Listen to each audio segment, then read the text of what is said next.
Hello दोस्तों, मैं आपको आज पढ़ाने वाली हूँ भक्ति काल। और भक्ति काल में राम भक्ति काव्य आपका चल रहा था, जिसमें हमारी जो जो ये कोर्स है हमारा EMRS TGT PGT के लिए है। और भी जो ऑल एग्जाम और स्टेट में होते हैं हिंदी को लेकर, उसके लिए भी महत्वपूर्ण है। तो तुलसीदास का जन्म 1532 से लेकर 1623। कैसे? 32 और 23 में कोई अंतर नहीं। कैसे? जिसका 3 पीछे चला जाएगा और जिसका ये 2 आगे आ जाएगा, है ना। तो इनके माता पिता का नाम क्या है? तो माता का नाम क्या है? तुलसी। और पिता का नाम क्या है? आत्माराम दुबे। क्या है? तो माता का नाम तुलसी है और पिता का नाम आत्माराम दुबे है। अब कहें कि इनकी पत्नी का नाम क्या है? तो पत्नी का नाम है रत्नावली। क्या है? रत्नावली। और हम बात कहें कि इनके दीक्षा गुरु कौन? दीक्षा गुरु और शिक्षा गुरु कौन कौन है? तो इनके अलग अलग हैं। कैसे हैं? अलग अलग हैं। और हम शिक्षा की बात करें तो शेष सनातन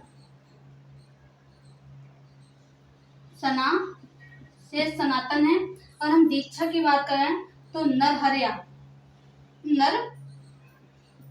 नंद। कौन है? नरहरया। तो इनका जन्म 1532 से 1623 है। माता पिता का नाम आत्माराम दुबे और तुलसी है। और पत्नी इनकी रत्नावती है। रत्नावली। कौन है? रत्नावली। और दीक्षा गुरु उनके नरहरयानंद है और शिक्षा गुरु उनके शेष सनातन हैं। तो इतनी बात आपको समझ में आ गई। तुलसीदास का ये क्या है? जीवन परिचय है। अब इनका जो इस जन्म स्थान है, काफी लोगों इसमें द्वंद्व रहता है। कोई तो कहता है कि सूकर खेत है, कोई कहता है राजापुर है। लेकिन ज्यादातर जो महत्वपूर्ण, जो कई विद्वान जो बोलते हैं, वो हमारा कहते हैं राजापुर। क्या बोलते हैं? राजापुर है। क्या है इनका क्या है? जन्म स्थान। चलिए अब आगे चलते हैं। आगे क्या है?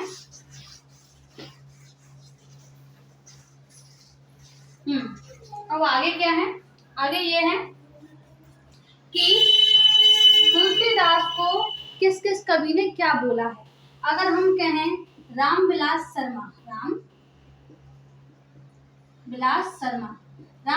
शर्मा ने तुलसीदास को क्या कहा है?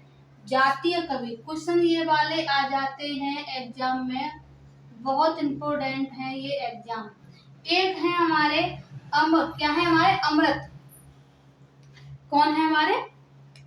अमृतलाल। कौन है? अमृतलाल ने क्या कहा है इनको? मानस का हंस। क्या कहा है? मानस का हंस कहा है। ये क्वेश्चन इसमें एग्जाम में आ जाते हैं। तो रामविलास शर्मा ने क्या बोला है? जातीय कवि कहा है तुलसीदास को। और अमृतलाल ने कहा है मानस का हंस। क्या कहा है? मानस का हंस कहा है तुलसीदास ने। अब बात आती है कि तुलसीदास का जो इनका जो क्रम रहा है, उसके गुरु कौन है, किसके गुरु कौन है, तो ये बहुत कम क्वेश्चन लोग जानते हैं इसके बारे में, और ये क्वेश्चन बन जाता है एग्जाम में। तो क्या क्या है? तो सबसे पहले हमारे आते हैं राघवानंद। कौन आते हैं? राघवानंद। और राघवानंद के शिष्य कौन है? रामानंद। कौन है? रामानंद। और रामानंद के शिष्य कौन है? तो रामानंद के शिष्य है हमारे अनंतानंद। क्या है? कौन है? अनंतानंद।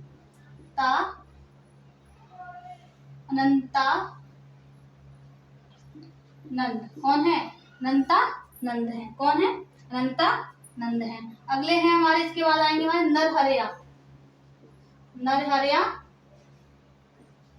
नरहरयानंद है। तो राघवानंद के रामानंद, रामानंद के अनंतानंद, अनंतानंद के नरहरयानंद है। और नरहरयानंद के तो कौन शिष्य हो गए? तो आपको पता ही है कौन है? तुलसीदास।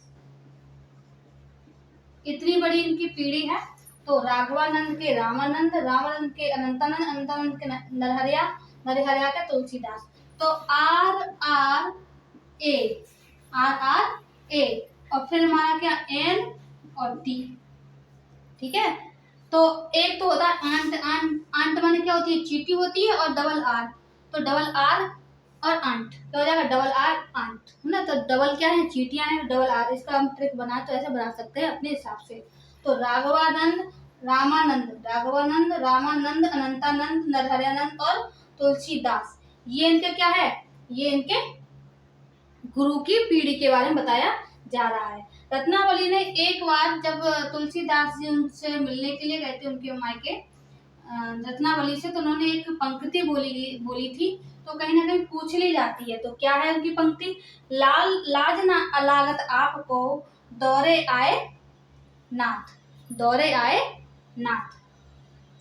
तो लाज ना लागत आपको दौरे आयहु साथ, धिक धिक ऐसे प्रेम को कहा कहे मैं नाथ।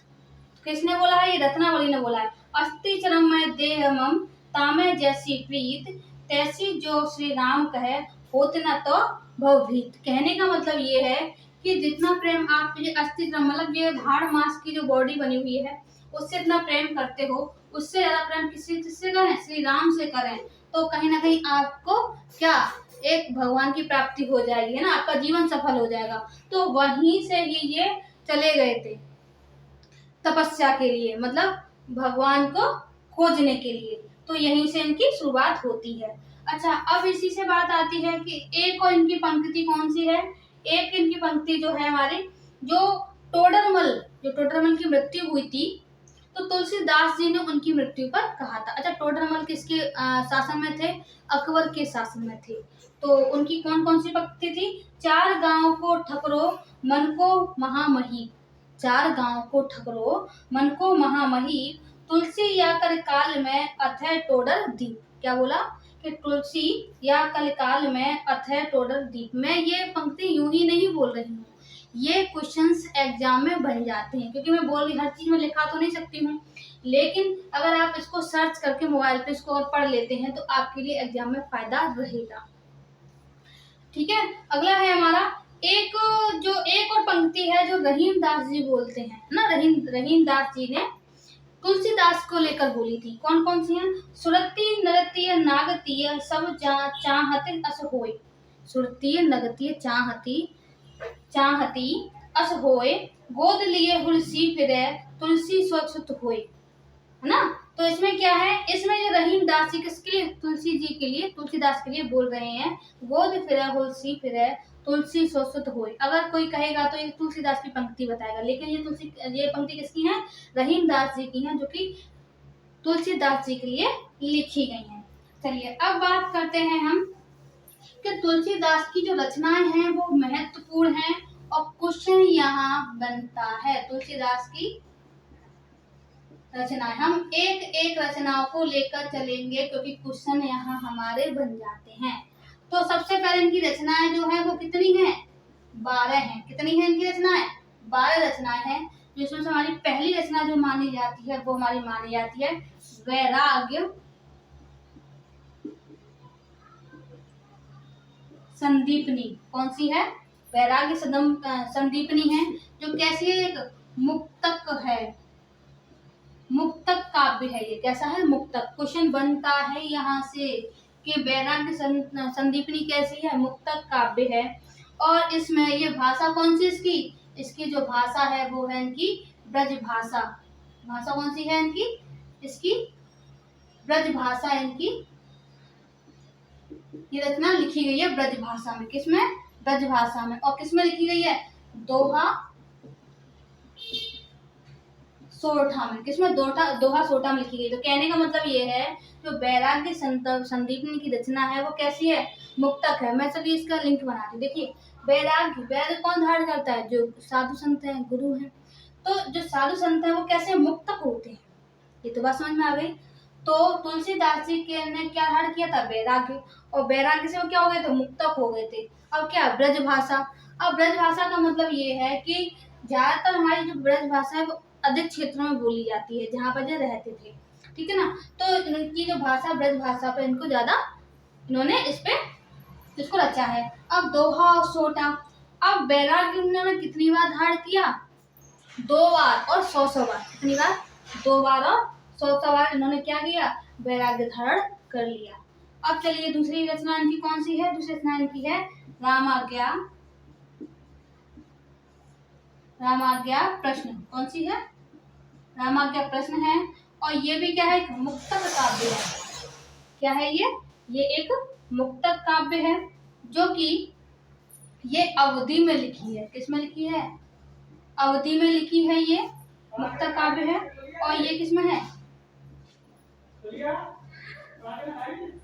ये क्या है? ये एक सोहर छंद है। क्या है? मतलब सोहर छंद जानते हो? सोहर का मतलब होता है जब किसी लेडीज के जब बच्चा होता है घर में, तो वहां पर लेडीजें सोहर गीत गाती हैं। तो ये क्या है? एक सोहर छंद है। ये क्या है? ये सोहर छंद है। तो क्या है? रामाज्ञा प्रश्न की रचना है, जो कि ये मुक्तक काव्य है, जो कि अवधी भाषा में लिखी गई है, और जो सोहर छंद है। अब क्या है कि रामाज्ञा, तो राम की आज्ञा से प्रश्न किए हैं। किसने? तुलसीदास ने। किसने? तुलसीदास ने। किस भाषा में? अवधी भाषा में। किसमें? अवधी भाषा में। अब रामाज्ञा, अब क्या है यहाँ पर? क्या है? सोहर छंद गाए गए। क्या? सोहर। तो राम की प्रशंसा में क्या हो गए? सोहर छंद गाए हैं। जब हमारे जो राम है वो कहते थे छोटे बचपन में थे तब। नंबर थर्ड है, थर्ड इनकी रचना कहेंगे हम रामलला नछहू। रामलला नछहू। अब ये क्या है कि ये हमारा एक प्रबंध काव्य है। कैसा है? प्रबंध काव्य है। और जो इसकी भाषा है वो कैसी है? भाषा इनकी अवधि है। कैसी है? अवधि। अवधि हम कहेंगे ठेठ अवधि है। कैसी है इनकी? ठेठ अवधि है। और क्या है ये भी एक सोहर है। कह सकते हैं सोहर छंद में है। किसमें? सोहर छंद। अब देखिए रामलला प्रश्न में क्या है? अवधि भाषा है। अच्छा एक बात देखिएगा, जहाँ पर आपको राम राम राम वर्ड दिखेंगे वहां पर आपकी अवधि भाषा आएगी। आपकी जितनी और भी जितना मैं कराऊंगी 12 तो उसमें क्या है? अवधि भाषा आएगी सब में। तो क्या है? रामलला नछहू में क्या है? ये प्रबंध काव्य है। कैसा है ये एक प्रबंध काव्य है। तो ठेठ अवधि में है। किसमें है? ठेठ अवधि में है। और ये क्या है? सोहर गीत है। कैसा है? सोहर छंद में लिखा हुआ है। अगर नंबर चौथे की बात करें तो यहाँ पर हमारा आता है जानकी मंगल। कौन सा है? जानकी मंगल है, जो क्या है? एक प्रबंध काव्य है। कैसा है? एक प्रबंध काव्य है।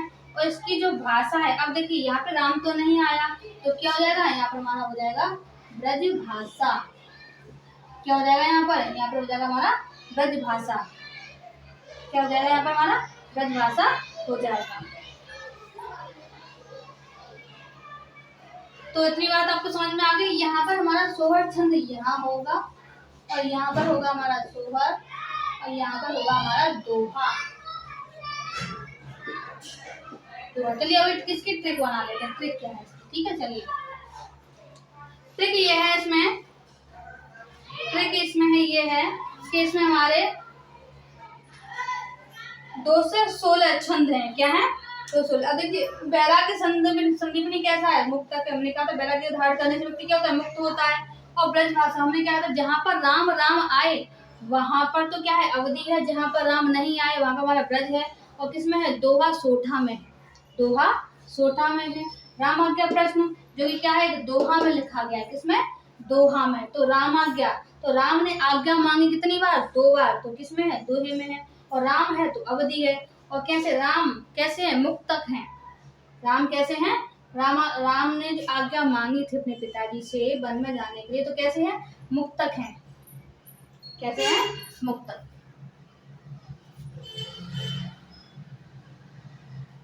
कैसे हैं? मुक्तक हैं। तो चलिए अगला है हमारा रामलला नछहू। नछहू का मतलब होता है कि जहाँ पर कान छिलता है और ना शाम के मतलब जब बच्चा पैदा होता है तो इसके सोहर छंद गाया जाता है।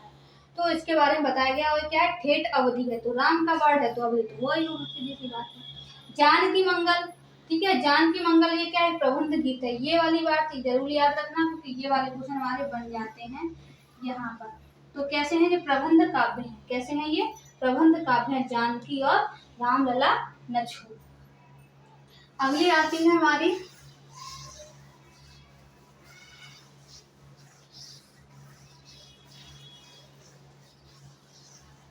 हमारी 5वीं रचना कौन सी है? तो पांचवी जो रचना है वो हमारी है रामचरितमानस। ये तो बहुत मुख्य महत्वपूर्ण है, रामचरित।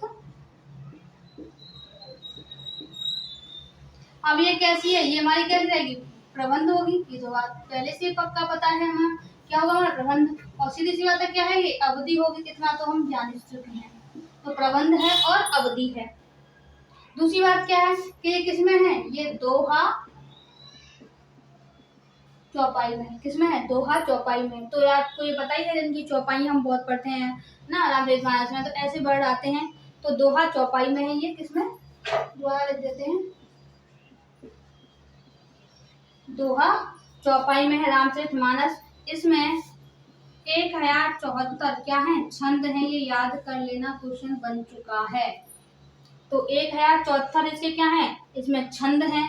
और ये क्या है, इसमें ये भक्ति रस है। क्या है इसमें, वो तो हमें पहले से ही पता है कि दास्य भाव के हैं थे हमारे तुलसीदास, तो इसलिए इसमें भक्ति रस तो वैसे ही होगा।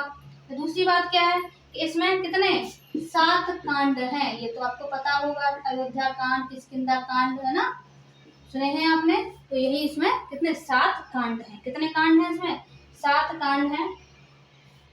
और भक्ति रस है, 1074 छंद है। छंद में हमारा क्या है, पार्वती मंगल है। और पार्वती मंगल में हमारा क्या आता है, ये भी हमारा क्या है, प्रबंध काव्य है। क्या है ये, प्रबंध, क्या है ये, पार्वती मंगल जो है हमारा क्या है, प्रबंध काव्य है। इसमें अगला हमारा क्या है, ये अवधि भाषा में। किसमें है, अवधि में। किसमें है, ये एक रचना ऐसी है जो कि ये अवधि में दी गई है। किसमें, अवधि। और अवधि के बाद से इसमें क्या है, इसमें हमारा मंगलहरी, क्या है इसमें, मंगलहरी गीतिका। मतलब जो हम छंद लिखते हैं वो मंगलहरी गीतिका है। छंद क्या है हमारा इसमें, मंगल। भाई मंगल की बात है तो मंगलहरी गीतिका छंद हो जाएगा इसमें। इतनी बात समझ में आ गई। अगला वर्ड है हमारा, इसमें आएगा, इसमें 164 क्या है हमारे छंद हैं। किसके, मंगलहरी गीतिका के 164। कितने हैं, 164 हैं।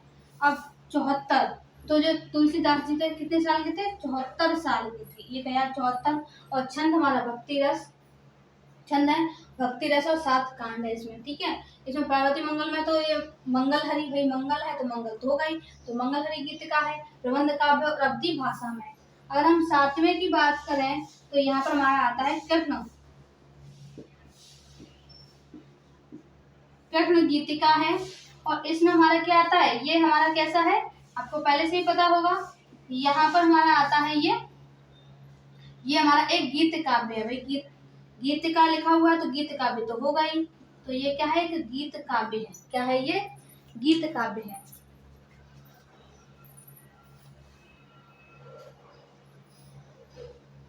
क्या है ये, गीत काव्य है। और ये किस भाषा में होगा, तो ये हमारा होगा किसमें, ब्रज भाषा में। ब्रज भाषा, क्योंकि इसमें राम नहीं है, बस एक ही चीज है, क्या, पार्वती मंगल में जो अवधि है। ये वरना सब में क्या है, ब्रज भाषा होगी और जहाँ पे राम दिखेंगे वहां पर अवधि होगी। इतनी बात समझ में आ गई। इसमें से अगला हमारे इसमें कितने छंद हैं, इसमें हमारे 61 छंद हैं। कितने हैं इसमें हमारे छंद जो है वो कितने हैं, 61 हैं। ये हमारे हो गए आगे। तो कृष्ण गीतिका से जो गीत गाया जाता है, ब्रज तो है ये, और कितने 61। तो कृष्ण कितने साल के हैं, 61 साल के हैं। कितने हैं, 61 साल के हैं हमारे कौन, श्री कृष्ण है। अगली रचना कौन सी है इनकी, अगली रचना है इनकी, 7 हो गए थे, अब 8वीं रचना है। 8वीं रचना कौन सी है इनकी, गीतावली। कौन सी है, गीतावली है। और ये कैसा है, गीत काव्य है। कैसा है ये, कैसा है ये, गीत काव्य है। और इसमें से हमारा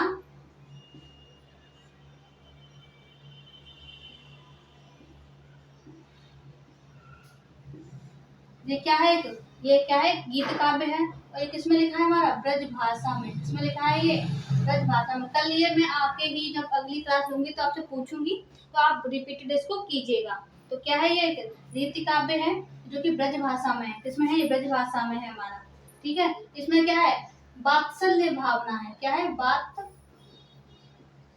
वात्सल्य रस है। कौन सा है? वात्सल्य रस का मतलब होता है जो किसी एक बच्चे को जब हम खिलाते हैं तो जो रस उत्पन्न होता है वो हमारा वात्सल्य रस है। कौन सा है?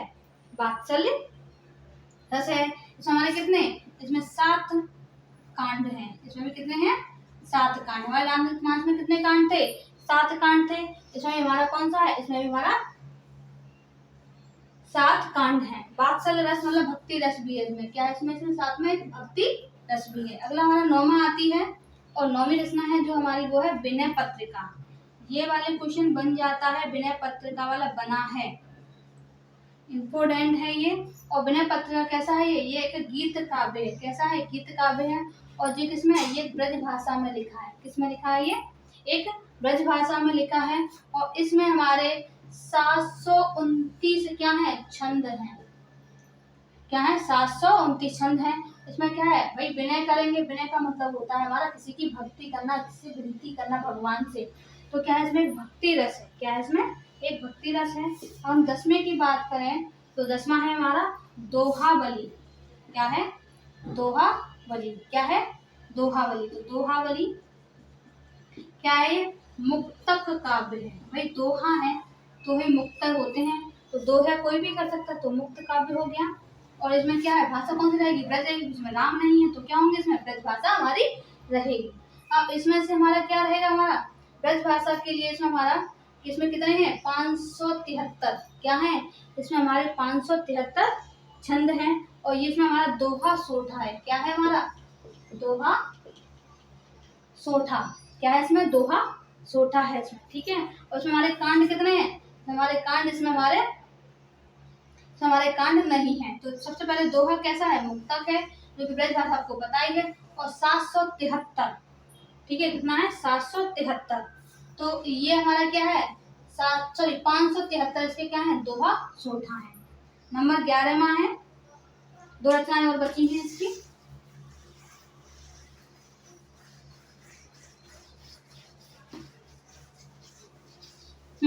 अगली रचना हमारी कौन सी है? तो अगली रचना है हमारी कौन सी? बरवे रामायण। कौन सी है? बरवे रामायण। बरवे रामायण क्या है कि बरवे रामायण कैसा हमारा? मुक्तक है। कैसा है? मुक्तक काव्य है। और ये हमारे किसमें? अवधि है। अभी राम आ गया ना, तो क्या जाएगा इसमें? अवधि आ जाएगा। हमने आपसे पहले ही बोला था, अवधि हो गया। ये हमारा बरवे छंद में ही है। किसमें है ये? बरवे छंद में ही लिखा गया है ये। क्या? बरवे रामायण इसमें है, बरवे छंद में ही है। और ये इसमें 69 क्या है? छंद हैं। कितने हैं इसमें? 69 छंद हैं। और 7 कांड हैं। कितने हैं? 7 कांड हैं। ठीक है। अगला है हमारा, इसमें एक लास्ट रह गया है, कवितावली। कौन सा है? कवितावली है। ये हमारी 11 में थी और ये हमारी 12 में थी। तो कवितावली में क्या है? ये कैसा है? मुक्तक काव्य है। और कविता है तो ये अवधि। तो ये हमारा क्या रहेगा? ब्रज रहेगा। क्या रहेगा? ब्रज भाषा रहेगा। किसमें? कवितावली में। किसमें रहेगा? कवितावली हमारा क्या रहेगा? कवितावली में हमारा ब्रज भाषा रहेगा। और ये हमारा कवित्व में है। कवितावली तो कवित्व छप्पे, कवित्व छप्पे में है। इसमें कितने हैं हमारे? इसमें हमारे 7 कांड हैं। कितने हैं? 7 कांड हैं। तो शायद ये थोड़ी बहुत आपको समझ में आया होगा। इससे हर साल कोई ना कोई क्वेश्चन पूछ लिया जाता है, इसलिए इनकी 12 रचनाएं बहुत महत्वपूर्ण हैं। अब इन रचनाओं में कहाँ क्या क्या क्या बोला गया है वो भी थोड़ा बहुत हम बताएंगे। तो चलिए, एंड थैंक यू क्लास। अगली क्लास में लेंगे।